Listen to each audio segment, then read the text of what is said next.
আজকে এই প্রেসমিট আজকে আমাদের শান্তির মিছিল এবং সম্প্রীতির মিছিল 60-70 হাজার লোকেদের শহর অচল হয়ে গেছে।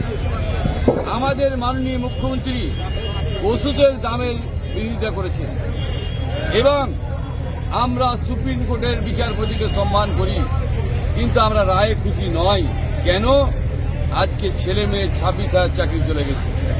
আমরা অকাপ বলে যে বিল করেছে তাতে আমরা খুশি নয়। আজ অকাপ করেছে, কাল পাঞ্জাবি করবে, পরশুদিন হিন্দুদের করবে। আমরা চাই আপন আপন ধর্মের জিনিস থাক, এতে হস্তক্ষেপ না করার, আরো ভালো কিছু করার, সেখানে মানুষ হস্তক্ষেপ করে না হচ্ছে। আজকে এলাকায় সাম্প্রদায়িক গন্ডগোল লাগাবার চেষ্টা করছে বিজেপি, তাই সম্প্রীতি মিছিল আমরা করেছি। আমরা আজকে করেছি মাননীয় মুখ্যমন্ত্রী বাংলার নেত্রী যে গোটা বাংলাকে বার্তা দিয়ে শান্তি, সেই শান্তির মিছিল। আমরা চাই যদি বিজেপি এত দরদি হিন্দু থাকে, 26,000 যে হিন্দু যতটিগুলো আছে চাকরি দিয়ে দেয়, আমি কাল থেকে আর রাজনীতি করব না, কারণ আমার স্বার্থ পূরণ হয়ে যাবে। তাই আমি বলবো হিন্দুটিকে চাকরি কালকে দিয়ে দিতে পারে, বিজেপি হিন্দু হিন্দু করছে, তাহলে আমি সবচেয়ে বড় খুশি হব। এবং মাননীয় মুখ্যমন্ত্রী বলেছে 7 তারিখ সকলকে ডেকেছে। মাননীয় মুখ্যমন্ত্রীকে অনুরোধ করছি যে যারা চাকরি পেয়েছে মেধাবী ছেলে, তাদেরকে যেন আলাদা পরীক্ষা নেওয়া হয়, যেটা তাদের বেকারত্ব আমাকে তুলে খাচ্ছে। তাই আমি বলবো একজন জনপ্রতিনিধি হিসাবে, মানবীয় লোক হিসাবে, যে তাদেরকে আলাদা পরীক্ষা নিয়ে চাকরি তাদেরকে ব্যবস্থা করা হোক। এবং সুপ্রিম কোর্ট যেটা দিয়েছে আবাজি পূর্ণ বিচার করার থাকে, পূর্ণ বিচার করুক। আমরা কদিন আগে দেখেছি বিচারকের বাড়িতে টাকা পুড়ে গেছে। তাই আমরা বিচার ব্যবস্থার উপরে হস্তক্ষেপ করব না, সম্মান জানাই, কিন্তু টাকা পুড়ে যাওয়া সকলে জানতে পারছে। বিজেপি লোকেরা সেই নিয়ে কোনো কথা বলছে না। বিজেপি লোকেরাকে বলবো যে হিন্দু ভাইয়ের যে চাকরি গেছে সেটি হিন্দুকে দিয়ে দাও, মুসলমানকে দিতে হবে না, খ্রিস্টানকে দিতে হবে না, ইসাইকে দিতে হবে না, হিন্দুটিকে দাও। এত হিন্দুর দরদি হিন্দুদেরকে চাকরি দিয়ে দাক। এবং আমরা চাইব ওষুধের দাম হিন্দুদের কমিয়ে দেওয়া হোক। কেন 900টা ওষুধের দাম বাড়লো? গরিব মানুষ কোথায় যাবে আপনারা বলুন? আমরা চাই এলাকায় শান্তি। আজকে ঝামেলা হলে কে বিপদে পড়বে? সাধারণ মানুষ। সে সাধারণ মানুষ কারা?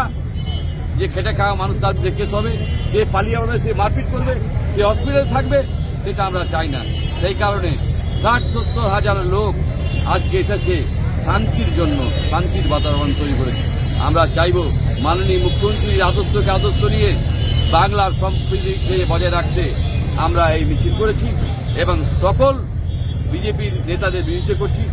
আপনারা জানেন রামনবমী পরশু আছে, তাদেরকে আমরা শুভেচ্ছা জানাই। কেন? আমরা চাই না কোনো ধর্মকে আঘাত করতে। কোরআনে বলেছে মানুষকে ঘৃণা করলে তাহলে তোমরা আল্লাহকে ঘৃণা করছো। এটা তো বলেছে মানব চাই সবচেয়ে বড় সেবা। যদি মানুষ সেবাই না করতে পারি, আজকে হিন্দু মুসলমান বলছে ক্যাথলিকের জন্য। আমরা কেন ধর্ম আসবে এক রাজনীতিতে? আমরা আল্লাহর নাম কেউ নিবে, কেউ ভগবানের নাম, কেউ ঈশ্বরের নাম নিবে। আমরা নাম নিব, রাজনীতি কেন ব্যবহার হবে? আমার ব্যবহারে আমার মানুষের কাছে পরিচিত হব যে আমি কেমন।